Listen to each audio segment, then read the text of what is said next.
Hi, Michael Hlas from the Gazette. And we've got a special video cast slash podcast, whatever you want to call it today. We've got 3/4 of one of the state of Iowa's all-time great basketball families, the Bohannons. And Jordan Bohannon, of course, is about to play what presumably are his final two home games as a Hawkeye in the next few days. And I thought it would be fun and interesting to talk with his three brothers who all came before him at Linn-Mar High School and all played Division I basketball, have unique stories of their own. And all of them played for state championship teams at Linn-Mar. And those were fun teams to watch and cover. I'll give a very quick intro of them and then we'll let them talk.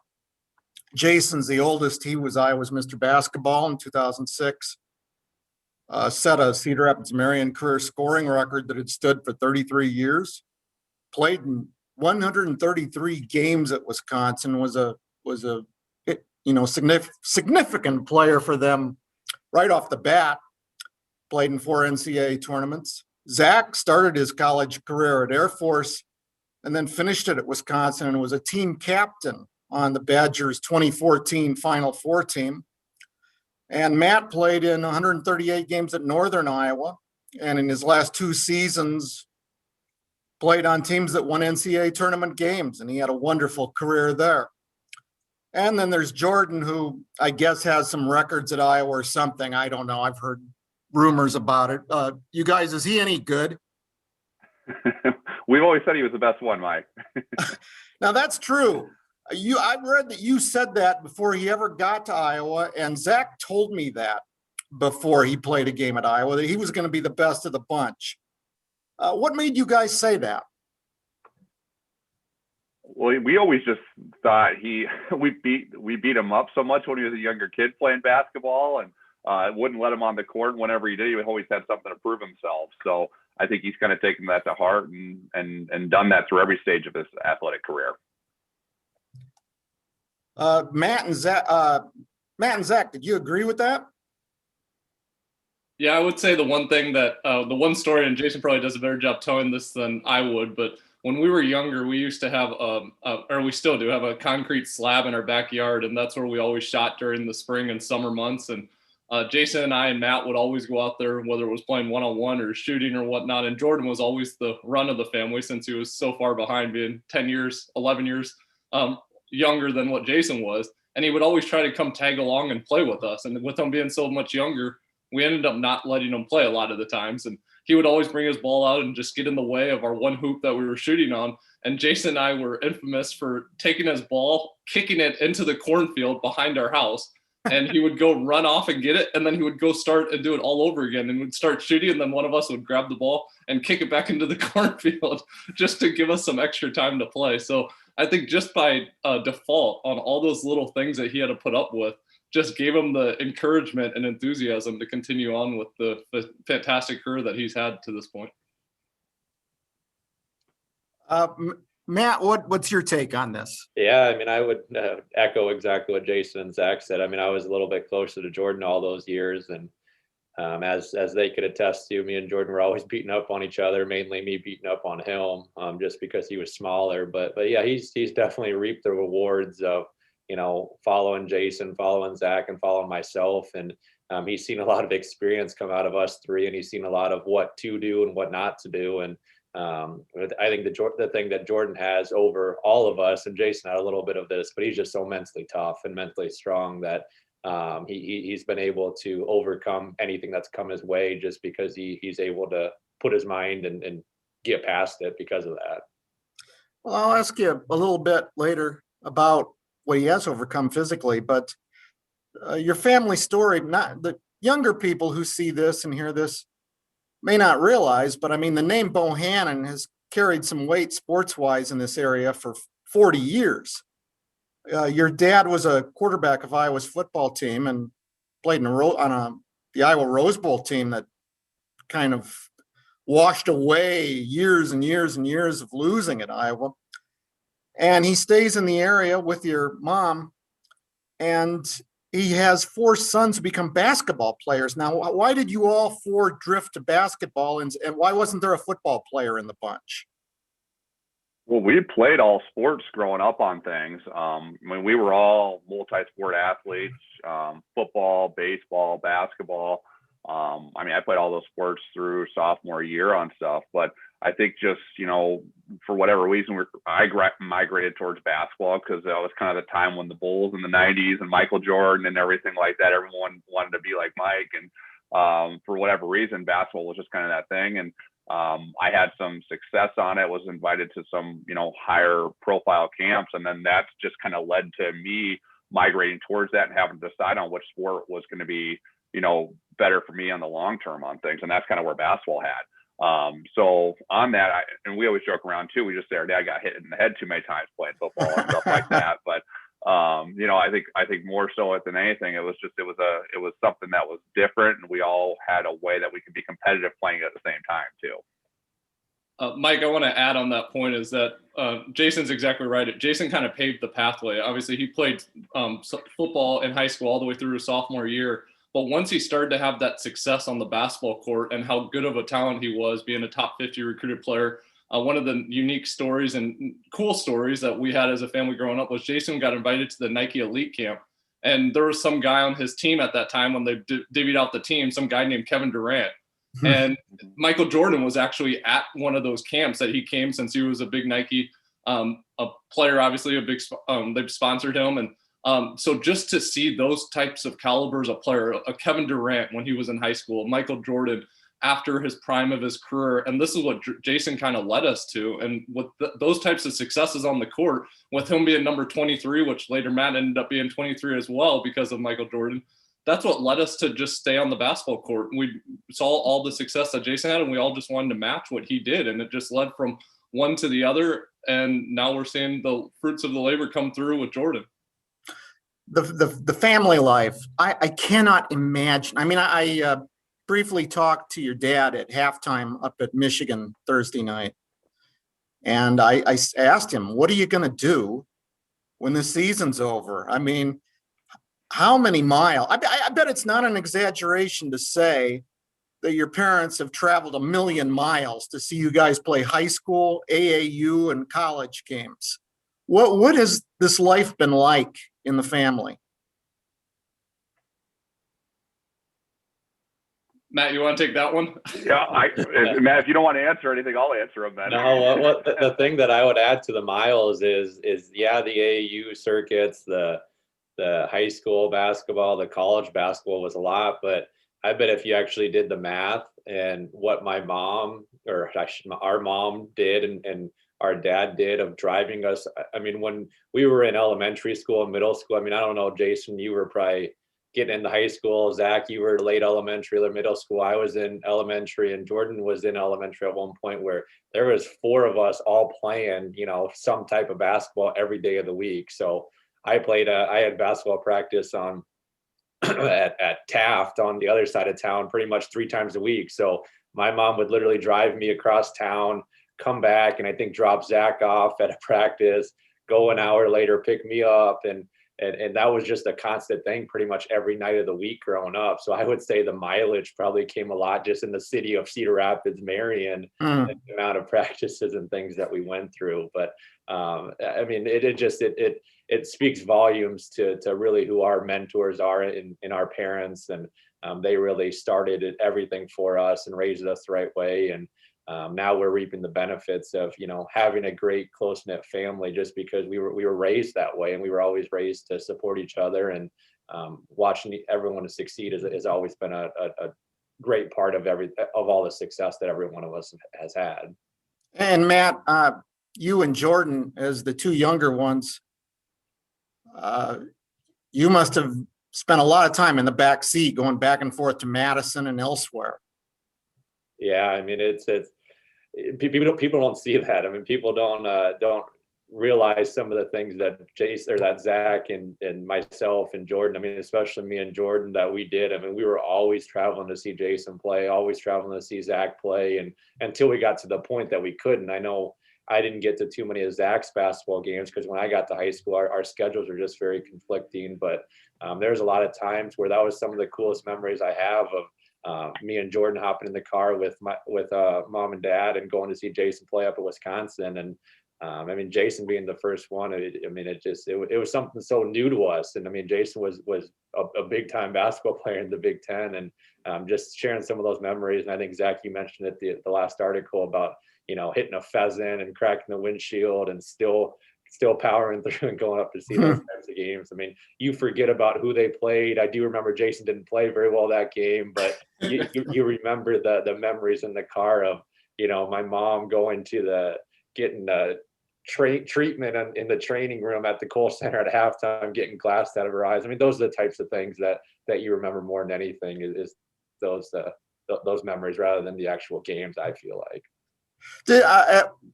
Jason, by leading the way, I mean, first of all, I'll ask this.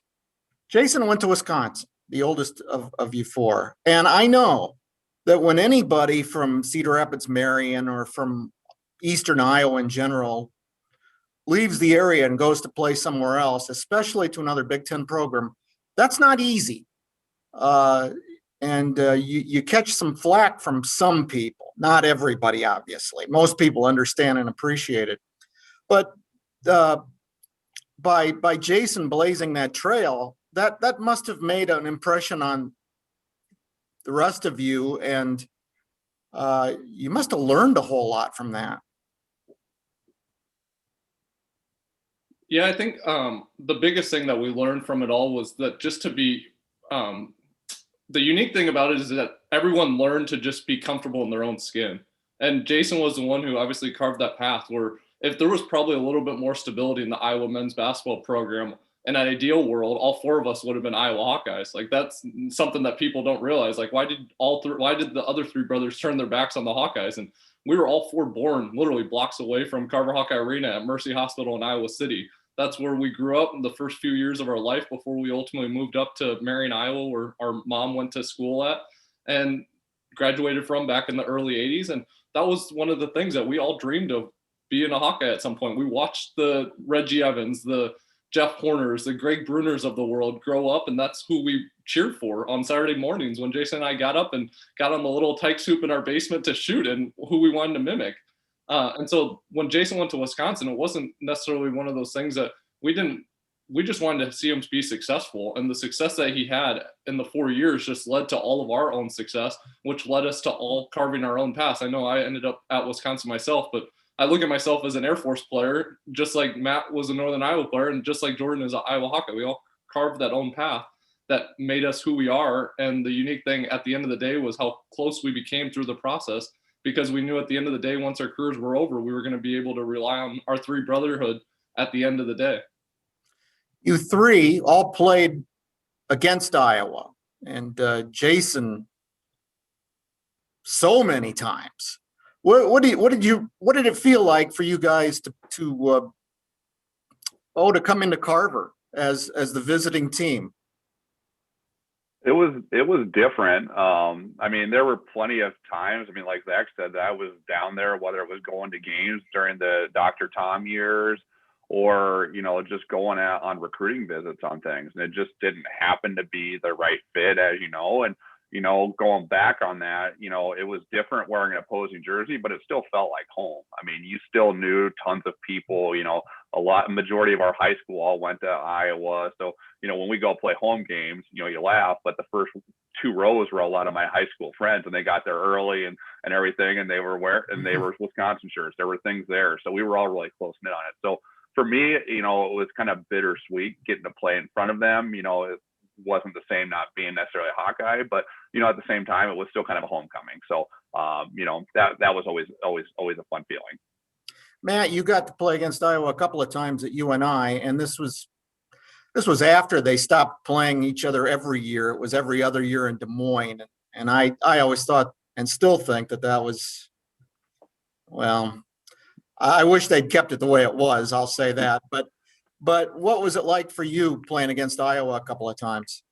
Yeah, well, I think Frank getting kicked out at UNI my redshirt year when I didn't play it, that didn't really go over very well at UNI. So that probably had a little something to do with it. But I mean, I understand it from both sides. I mean, obviously as a UNI guy, it wasn't the greatest thing not to be able to go to Carver and have Iowa State and Iowa come in every other year to your home place, because those are the fun games. I mean, get past the, you know, what it looks like for the resume. I mean, just playing home state games, I mean, that's what makes it really fun. So obviously was a little disappointed. I never actually got to play at Hilton. I never got to play at Carver. All of my games against in-state schools besides Drake was at the Big Four Classic, and we were just happy. I mean, at UNI, we took any opportunity that we could. So it didn't really matter. The way we looked at it is it was more of a neutral floor game, even though we didn't have near as many fans as Iowa State or Iowa. But we took pride in that. I mean, at UNI, you know, we were always a little bit more of an underdog, but we felt like we were just as talented as those teams, and we showed that. I mean, we beat Iowa State, we beat Iowa, and of course you're going to have some more pride, especially with I mean, personal pride, because I never got recruited by Iowa.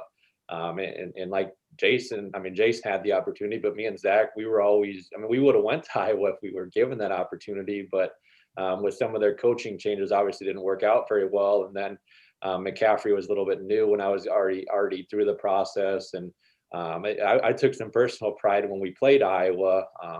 But I just wish, obviously, we would have got to play them a little bit more. But it was just, like I said, more of a taking advantage of the opportunities that we had at the Big Four.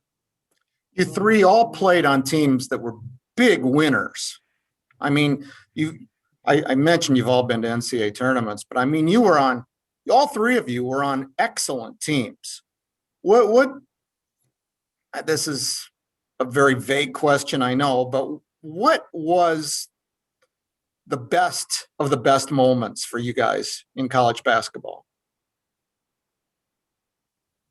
Start with I'll Jason. let you go first. I was going to let Zach go first because I already know what he's going to try and one up all of us. So we'll try and one up him after him. Okay. You sort it out. So the biggest thing is obviously being in the Final Four, being a captain of a Final Four team, a team that we were supposed to be good, but we were by no means going to be in the Final Four. And to have the opportunity to lead the team in the locker room and to have the relationships that I built that ended up being 4 guys that went on to sign NBA contracts. That's a rare opportunity that not many people get to experience. And I know a lot of people say that I never really played a whole lot on that team, but at the end of the day, I'm happy to know that I was the 9th man in an 8-man rotation with the 4 guys who played in front of me, all literally signed NBA contracts. So I can live with myself as much as some fans would refuse to say that I'm the worst of the Bohannon boys because of that fact. The team was just too good. Exactly. Yeah, Zach had some great teams on it. I mean, you look at the teams he was on there with the Final Four, and you know, I think you guys were top 5. He's now number 1 in the country at one point, Zach, on it. And you know, I think we got number 1 in the country my freshman year for 1 week, and then we lost back-to-back games, and then ended up losing to Ohio State in the Big Ten, the season finale actually for the Big Ten title. But probably my highlight was, you know, probably winning the Big Ten title my sophomore year. You know, we had a great year my sophomore year. We were 31-5. You know, we had big wins throughout. It's hard. I mean, there were so many various games that were big wins, but I think we were 31-5 and just got upset by a little small team called Davidson that year. And Steph Curry ended up having this little streak of about 3 or 4 games in a row of 40+ points. And I think now everyone looks back, you know, that was a big upset, but it was. But at the same time, you also got a multi-time MVP of the NBA on there, and you can look back and say there's probably a good reason why we ended up losing that game the way we did. It took Steph Curry to knock you out of the tournament. It did. I also want to add, Jason probably doesn't remember this since he was playing, but during that Steph Curry run against Davidson, that was in Detroit, I believe, Jason, if I'm not mistaken. LeBron James was actually at the game cheering for Steph Curry and the Davidson Wildcats at that game. Yeah, he had about 24 points in about 3.5 minutes or so on us, and they went from down a little bit to up about 20 there pretty quickly. So, Jason, when you guys played against Steph Curry, did anything surprise you about him after that, or were you like, I could see that coming? It was just his ability. I mean, he has a great skill set, and in college and high Division I, everyone has a great skill set on things, but it was his way that he could put a bunch of points together in such a short period of time. And, you know, you see that today still where, you know, he'll put up 20 points in like 3 minutes and you're like, where the heck did that come from? And he did that on us. I think it was like 5 possessions And it was like in a quick 5 possessions where we had 2 or 3 turnovers and a bad shot here and there. And before you know it, he hits 4 or 5 threes in a row, and you're up by a couple points, and all of a sudden looking down where you're down 14 or 15. And so, that was the thing where you kind of knew that he was something special, was when you could put that flurry of points together in that short of a span and act like it was nothing. And I think that was the one thing that he has, and he still does to this day. I mean, and he's having one of his best years ever this year still. Mm-hmm. Well, let's talk about Jordan a little bit. We forgot about Matt's favorite moment. Oh man, I'm so sorry. Yeah.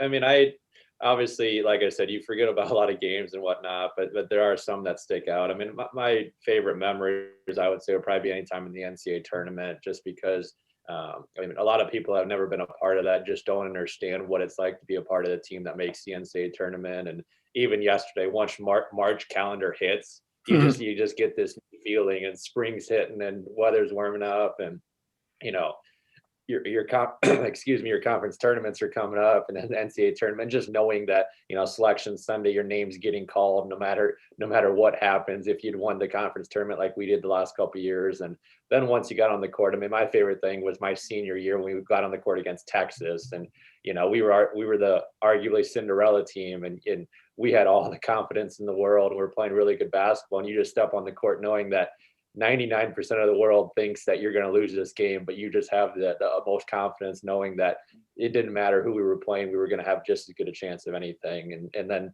obviously that was a kind of a rough couple of days after that, but just those experiences in the NCAA tournament are things you'll never be able to forget about.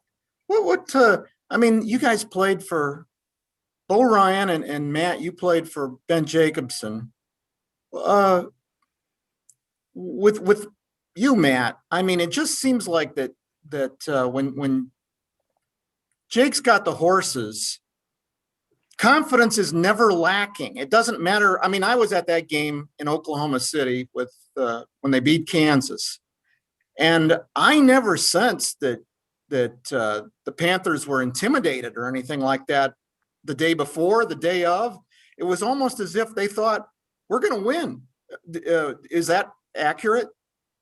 Yeah, and it's I mean, college basketball is all about playing right at the right times of the year. And I mean, the biggest thing is when you are playing good basketball, a lot of it just comes down to that confidence and having confidence in the system that you're in, and having the coaches trusting you and you trusting the coaches. And I don't think that any of us three, and then Jordan included, have ever had an issue with coaches trusting us. I mean, I mean, Coach Jake always gave us all the confidence in the world, and it was just an expectation that you had that confidence. I know with Bo Ryan, I mean, at Wisconsin, I mean, they just expected they were going to do the right things and win, and now you're seeing that with Jordan and Coach and Fran. It's just an expectation. I mean, there's really no other way to think about it, rather than just expecting once you step on that court that you're as good as anyone else in the country.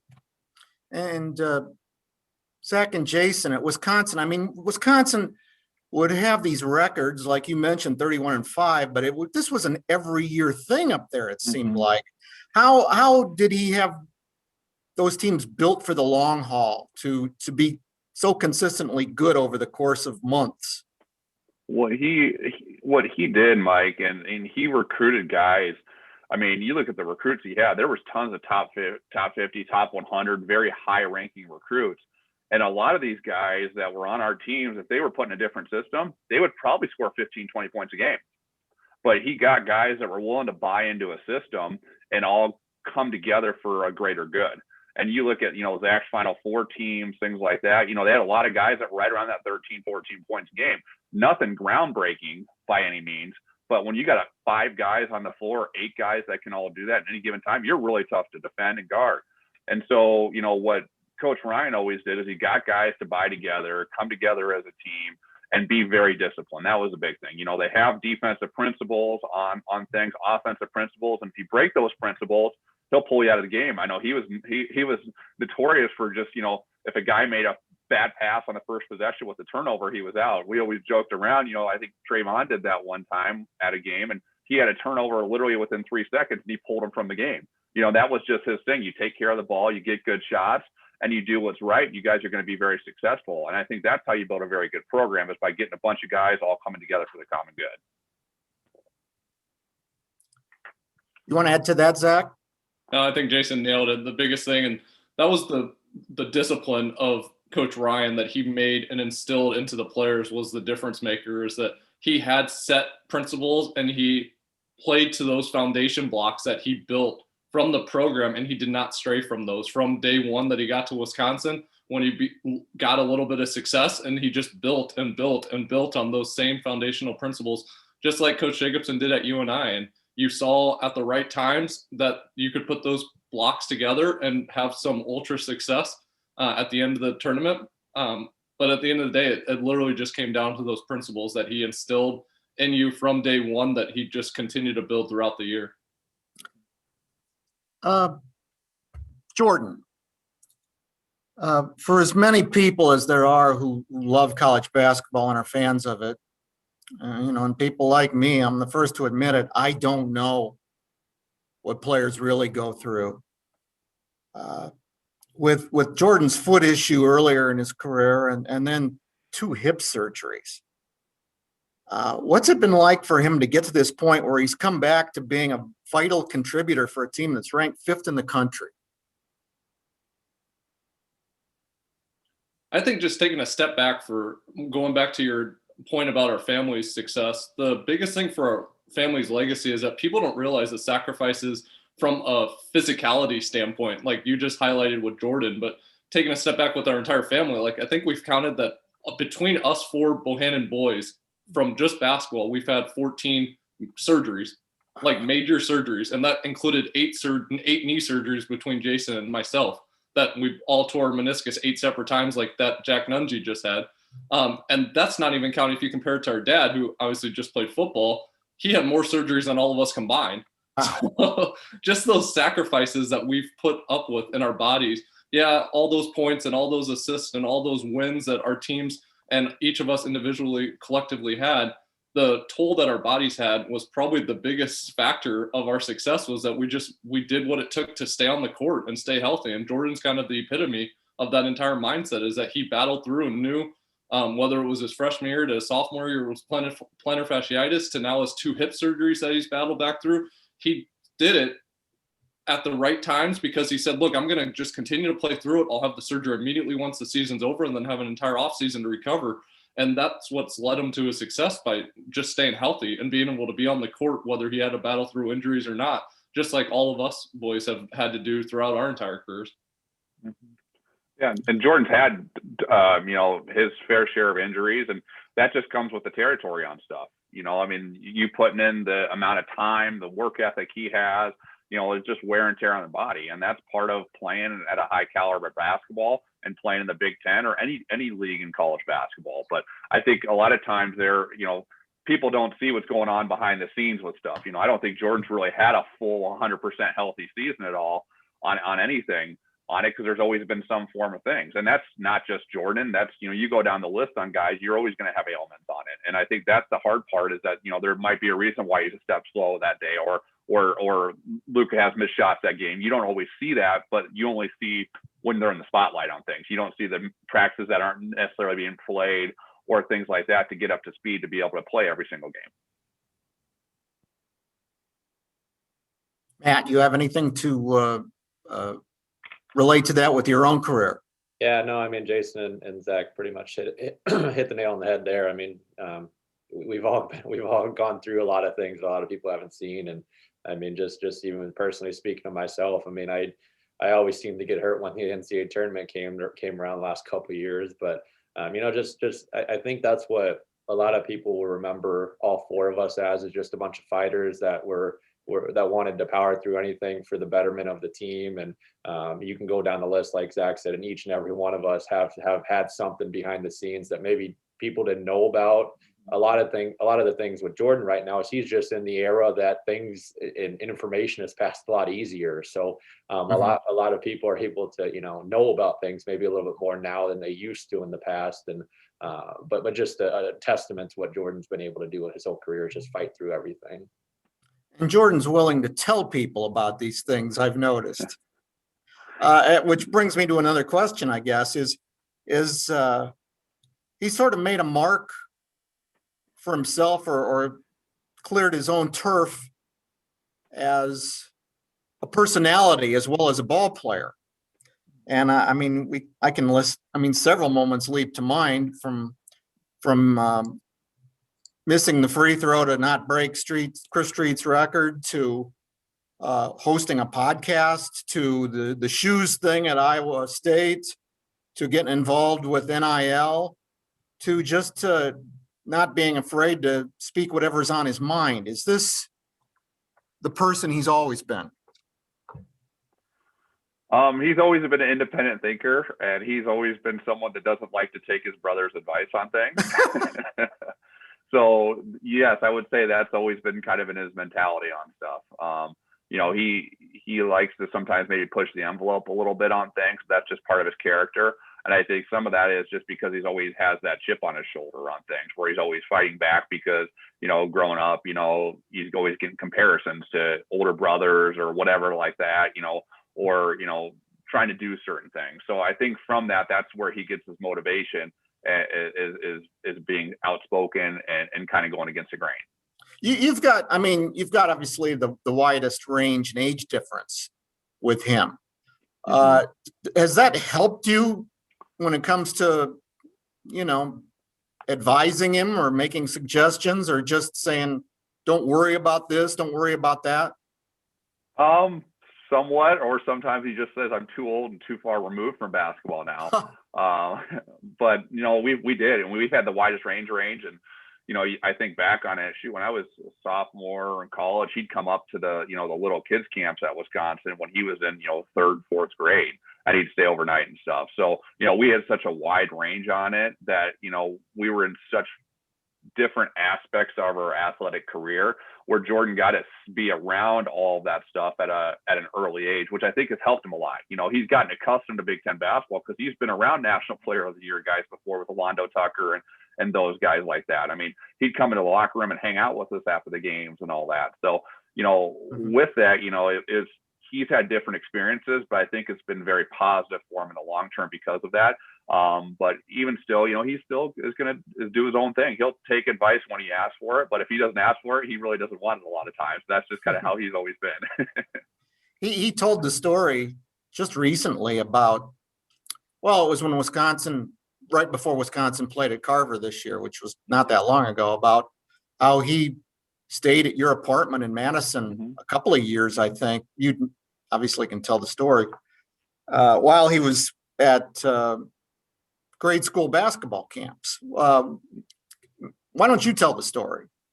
Yeah. So when, in college, when you're playing, they have the summer basketball camps, and you can kind of work those as a counselor, and that's kind of your form of compensation for the summer on a lot of stuff there to do things. And so, we'd always work those camps, and Jordan came up for, an advanced camp, and Coach Gary Close, who, was previously at Iowa and everything before, which was a huge reason why I ended up at Wisconsin.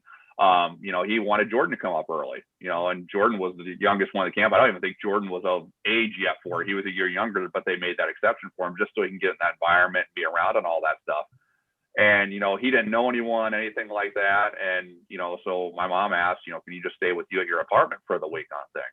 And so he stayed at our apartment there, and he hung out with all our, teammates, things like that. And just got to, hang around with us. And I think for him, that was, kind of neat, just seeing the atmosphere, things like that. He obviously got other experiences he didn't necessarily, where other ones did, because, he'd get to go in the locker rooms if he needed a Gatorade or a Powerade, we'd go in there and get that for him out of the locker room, where other kids are at the water fountain and everything. So, he had different access maybe that others didn't. But it was a neat experience for him. And, he performed well, and he got to be around college coaches early on. He was around, Ben Jacobson. He was around Coach Ryan. He was around all of those guys at an early age. So I think from expectation standpoint, that always helped him because he knew what he was getting into. I'll put this out here for all of you. Has he done anything or things in his career at Iowa that have surprised you?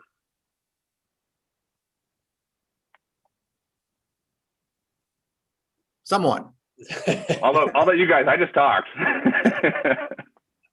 I'll let you finish that, Zach, but I would say no.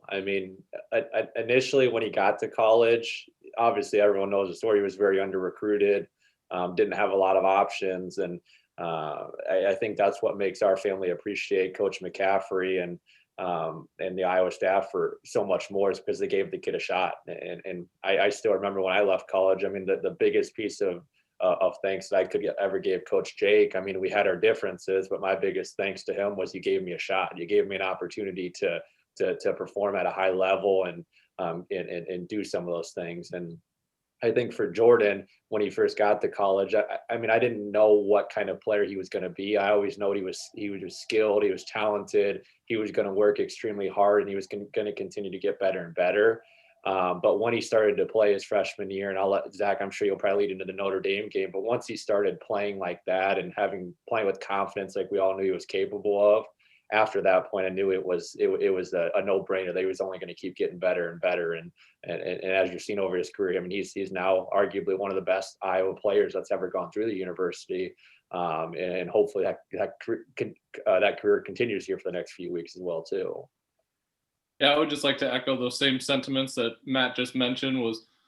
We knew he was going to have a successful career at Iowa once he was given that shot. And it was really unique. And I've said this in different interviews multiple times before, but his first career start came after a 2-game stint at Destin, Florida. They played and got their butts kicked against Virginia his freshman year.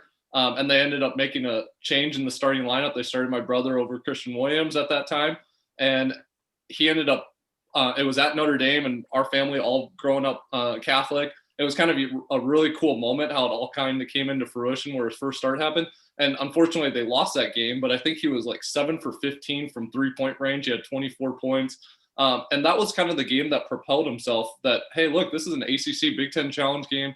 I was on a big stage on ESPN, and he's like, I deserve to be there. And when he said that to himself and realized that kind of just propelled him to all the success that he had going forward, was that 24 points. And I think he even had like 7 or 8 assists. He's like, I can continue to do this game in and game out, because we're not even going to be playing this type of caliber team every single game. And that just led him. And like Matt said, the surprise wasn't necessarily there, but we were just excited that he was given that shot and that he was able to take advantage of it when he was given it. Do you have favorite Jordan moments from his Iowa career? I mean, there have been so many, but are there things that just are lodged in your memories? The Wisconsin game for Jason Zach freshman year. Which, for the record, I want to say that was exactly 4 years ago today that he made that shot against our alma mater. And there was video evidence on ESPN of Jason and me cheering against Wisconsin at the Kohl Center. And I don't think I'll ever be able to live that down. Now we're in Iowa stuff, though. I'll give him that. But I had a black jacket on. What was that like to see him and Jason? I mean, you and Zach lived the Wisconsin life, and you were ingrained in Wisconsin, and there you are in Kohl Center, and your brother is taking out the Badgers. I mean, it was a neat moment. I mean, there was so many things there, that kind of were happening all at once, whether, Jordan's motivation on things by kind of being overlooked by Wisconsin ultimately on things and trying to give him the chance. And again, wanting to prove someone wrong on something, and that kind of all played into that. But, the whole thing was kind of surreal that he would have that opportunity that year, his freshman year, to go do that.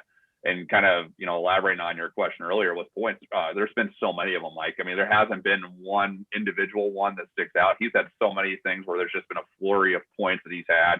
The Northwestern comeback win, the Indiana game where I think he had like 2 points going into the final 2 minutes and ended up with like 20-some plus points. And he hit like 5 crazy threes all back to back at the end of the fourth quarter or the end of the second half and overtime. And so, there's just, so many of them, and it's just surreal that there's 2 regular seasons left games that he has left. And hopefully there's many more of those moments here that kind of takes him long into March, but it's been fun to watch, and we look forward to continuing here over the next month. I guess I don't know if you call it coincidence or irony or what, but his last home game's against Wisconsin. It's Sunday. And, we've talked about it to death this season about how there aren't fans there other than family members in Carver. Mm-hmm. So it's not going to be in my mind, it won't be a real Seniors Day. I think they've got to have a day for those guys next season, don't you? Zach, I'll let you answer that one. I'm not sure. I don't know. I mean, it's a great point, but it's going to be hard to, if there are players like Luka or Jordan or whoever who are technically seniors this year and they honor or don't honor them, it'll be hard for them to come back because they'll be already moving on. Yeah. By them not being here next year, it's by default. They're doing something else, whether overseas or playing in the NBA, hopefully for some of their sakes and whatnot. So it will just be really difficult from a logistical standpoint to do that. But it's a great point. And I mean, it's going to be really unfortunate. I just saw it at Wisconsin. They just had their 6 seniors all get honored. And they had, and in addition to the senior managers, and there was no family members, there was no fans even at the game, including family members. And they had a nice video tribute, but we've seen that when it was Luka breaking the all-time Iowa scoring record, my brother breaking the record. They showed these awesome videos at Carver or wherever they were at, and they had no fans to be able to kind of honor those stats that were unknown until now once they broke them. So I guess in short, it's just going to be really hard. It's just a weird time in the pandemic that is going to be weird to see how we play it next year. Mm-hmm. Well, there are going to be fans allowed at the NCAA tournament, which is, I mean, they're going to be there. So maybe this thing gets to end well after all in that regard. Yeah, I hope so. I mean, I hope they make a long run and you got fans there, and you got, I mean, anytime there's fans that can go, Iowa's always going to have a good support, and hopefully that continues there and they're able to make some noise in the tournament and everything. Things are looking good right now, but you gotta, a lot of times the bracket's got to fall right on things, and you don't know who's going to get hot either. I mean, there's always those teams that you don't think anything of that are just, they're just playing out of their minds at that time because they have that type of motivation or they're just feeling that confident. So the NCAA tournament's tough. I think there's such a level playing field across all conferences. Whether it's the Big Ten or you go to the MAC or MVC, a lot of those teams, Mike, they can all compete against each other. I don't think there's necessarily a huge discrepancy in a lot of those ones with the good teams. And so I think the NCAA tournament's going to be the good teams. So they got to come ready to play each and every game because you never know which one they're going to come up against. And Zach, we told your story in the Gazette years ago, but you were going to see every single game Jordan played at Iowa, and the pandemic put the kibosh on that through no fault of your own. But as somebody who's driven to a lot of Iowa basketball games the last 3 years, my amazement at what you've done, you can't believe. What's it been like for you traveling the Midwest and beyond for 4 winters and doing that? And what possessed you to do it? I like to joke with people that if I was as mature as my 2 other brothers, Jason and Matt, who are both married and have significant others, and now Matt, who's mature enough to be bringing in the first Bohannon grandchild into the family coming this summer, with his wife being pregnant, I probably would never been able to go to all of Jordan's games. So it's just the unique nature of me being single and having the freedom and flexibility with my work to be able to do that. So I think just in general, though, having the opportunity to be there side by side after the games, like you said, the pandemic has kind of changed that. Even when I've been able to go to the games, I don't know how many Iowa games I've played this year, 24-ish, and I've been to all but 5 of them due to some of the arenas and states that weren't allowing any fans, including family or media members. And so the biggest thing that I tried to tell Jordan was, I don't care how you play. Like, I just want to make sure that I'm there for you and you have a sounding board presence at the end of games. And my parents have been there side by side for the vast majority of them as well. And just to have him be able to talk to someone so he doesn't have to live in that bubble. I guess Matt's probably the only one who's seen the social media environment change at such a substantial and rapid pace over the course of our careers. Like when Jason started at Wisconsin, there was no social media really echo chamber of when you played a bad game, you got crucified immediately. Like we were Thank God there wasn't. And like literally the only criticism you would have would be in the newspaper the next day. And we were Or just Coach Ryan. or Coach Ryan. And that was the biggest thing that Matt probably started seeing the transition of. I saw it vaguely with our year, but even like Twitter was more of a positive influence back in the early to like the last decade, early in the decade. And it's really changed into a warped environment where you're seeing this rapid criticism. And to just make sure that whether it was Jason or Matt or myself or my parents, to be able to be there for Jordan, whether he played good or bad, just to know that we're there for you. Like at the end of the day, your career is going to end at some point. And you got to understand that right now, Jason, Matt, and myself are best friends. Like, yeah, we love seeing our teammates and love seeing all the relationships we built at our respective schools, and whether it was weddings or get-togethers that we've been able to get back to them. But us brothers are what's going to be that eternal light that's going to be there once your career is over. And that's what our parents had instilled in us from day one, and what we're proud to say now after all of our careers have ended, that we're trying to instill into Jordan to make sure that he understands that once his career ends, whenever it may be. This has struck me a lot covering college football and basketball, is that at the end of the game and after the players have left the locker rooms, the constant is the family. I mean, your teammates, yes, and then beyond that, everybody's cleared out except the families. And those are that's the fans come and go, and fans go up and down like a roller coaster, but the families are a constant. And it's pretty easy to see that you've all been that for each other. Yeah, we've tried to be. We've tried to be as much of a sounding board or as a support system as we can be. Whether it was at games for, Matt was at UNI or Zach at Wisconsin or Jordan at Iowa, or even in high school with games in AU. We've always tried to be around and be supportive there anytime there was. And I think a lot of that just kind of comes back from our parents and how they raised us to be close knit and always be there for one another and be supportive, because there's going to be good times and bad, but you always need someone there to kind of help push you along. And, I think that's been a very strong thing within our family. I'd like each of you to answer this as we're winding this down, but how do you think you'll feel Sunday? And I know Sunday's not the last game. I know that there could be a few round trips to Indianapolis, but this is the last go round in Carver. How do you guys think that you'll feel? I mean, you guys will be the senior day audience, basically. It won't be it's family in the stands. What emotions will you be going through? I mean, besides being Jordan's last home game, it's getting close to the end of the line for 15 years of you guys being in Division I basketball. And it's been like a constant 15 years. There hasn't been a gap where there wasn't at least one of you.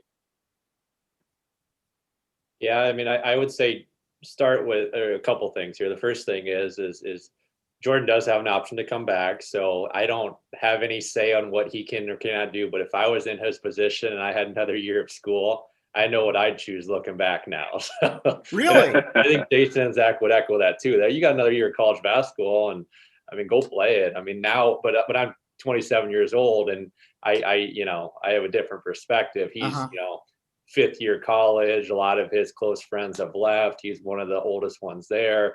Different environment for him, and it's been a lot tougher year, obviously, as you can imagine. So he might be in a different mindset, but that would be my piece of advice to him. But if this is his last game, which it probably will be, you're right. It's the end of an era. I mean, you've watched, now four brothers that have tried to do it the right way and be unselfish, play for the team, and just be winners and be supportive of their teammates and try and be an integral parts of every one of their teams, which I think you can go down the line here. Jason, to Zach, to myself, and now Jordan, we have all been very instrumental in every one of our team's success. And it's going to be obviously a sad moment knowing that it is coming to an end, but we have a lot to be proud of. I mean, we have a lot to be proud of. And I am excited for what's next, because we don't have to worry about, okay, fall's coming around, basketball season starts.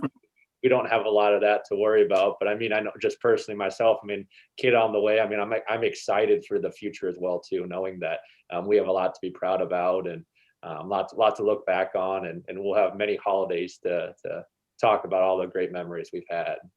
And Matt, I neglected to ask this earlier, and I feel like I should have. But as your other two brothers answer that same question, I'd like them to tell us. But starting with you, what are you doing now? Because So, obviously, sorry, go ahead. No, go ahead. Well, just professionally, I mean, you've all moved on from basketball, and you know, you've, to use a sports cliche, taken the ball and run. Yeah, it's funny because we all, I mean, I think Jason and Zach could say we all thought we were going to play basketball the rest of our lives and go to the NBA and do all that, and then you realize that there's a lot of people that can do what we did pretty good too, and maybe a little bit more athletic than we could. So our futures have shifted a little bit. So the great thing is I can thank Zach a lot for that. Zach was always integral and, you know, making sure academics was a huge part of my time at college as well as Jordan's. And so I got a business major, accounting and finance, went the accounting route, didn't really enjoy it very much, and ended up drifting back to the finance side. So I'm actually working with my dad and Jason and a little bit more of the family business. Zach's not involved, but just having a lot of fun with it. A big reason why I was able to come here was freedom. My first year out of college was Jordan's freshman year, and I think I got to 3 basketball games because I couldn't leave work and whatnot. And I wanted to come here to be able to have a little bit more flexibility on that side. So I'm having a lot of fun with it over here. Well, fantastic, and congratulations on the family. Thank you. Jason, how about you? Back to that original question, how do you think you'll feel Sunday? You know, it'll be bittersweet. You know, I think, you know, you think back on how fast time goes by, you know, whether it was us playing or Jordan playing, you know, time just goes by so quick. It doesn't seem like it was that long ago where Jordan was playing down in, you know, in Destin against, you know, Virginia and those teams as a true freshman and everything. And just time goes by fast. So, you know, it's been a lot of games we've been able to watch and attend and go to. Like Matt said, you know, Jordan has the option to. I don't know if he will or won't. More than likely, this will be his last game there. But at the same being, you know, I think Jordan still has some basketball in his thoughts, and I think he'll still want to play a little bit longer, whether that's, you know, professionally in the States or overseas, and he'll have some opportunities to do that. Just like a lot of the, you know, the players at the Division I level will. But, you know, his big thing is we always say, you need to get out of your system before you decide to move on and do other things. I don't think he's quite there yet. He still enjoys it. You know, he's feeling healthier than what he has in the past and everything. And so a lot of it just kind of depends on how he feels with it. But, you know, we're looking forward to it. You know, this time of the year is fun, even though there's kind of the sad moments where it's the last game there. There's still hopefully, you know, many more games. You know, hopefully they play, you know, 3 games in the Big Ten tournament and get another 6 or so in the NCAA tournament and keep going well into March in that first week of April. You would love to be intimately reacquainted with Indianapolis, I guess, huh? We would be, yes. Indianapolis would not be a bad place to be over the next couple of weeks. And Zach, same question for you. No, and it's a great question. I'm an eternal optimist by nature, and I guess just like Matt said, the future is as what we've always prided ourselves on. No matter if we had a bad game or a bad day or whatever it was in college or in high school, that we were always instilled to always look towards the future. And Matt hit it right when he said that he's excited for what's next with his own family. We're having the first Bohannon grandchild come into our family, and yeah, it might be 15 or 16 years before we get them to high school, but it's going to be a really cool thing to finally start families of our own and kind of just continue to look back at the careers that all 4 of us have had and just continue to compare those stories that we've been able to get throughout our college and high school careers. And like Jason said, we're still hoping and hopeful that Jordan's going to be able to make a deep run in the Big Ten and the NCAA tournament.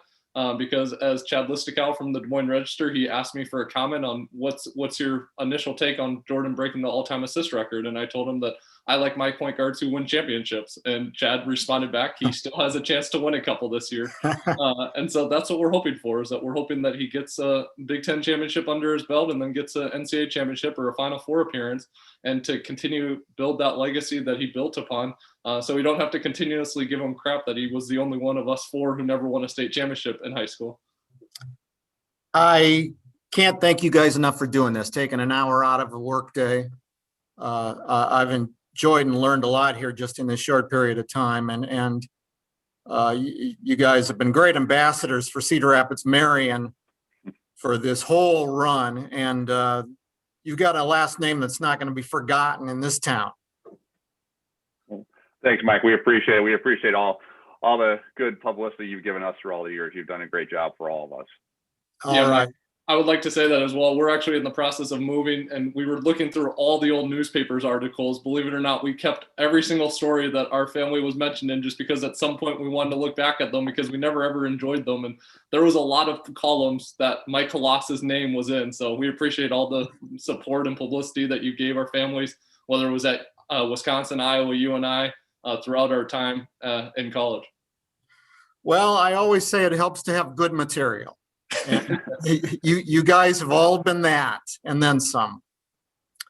And thanks to all of you again for doing this. And I'll see you from across the arena Thursday and Saturday night in Carver, or Thursday and Sunday morning. Sounds good. Yeah. That was Jason, Matt, Zach Bohannon, and much thanks to them, and thanks to Nathan Ford again for producing this. And next week, Nathan and I will be back, and we'll be talking about the Big Ten tournament that's coming up. Thanks for watching, everybody.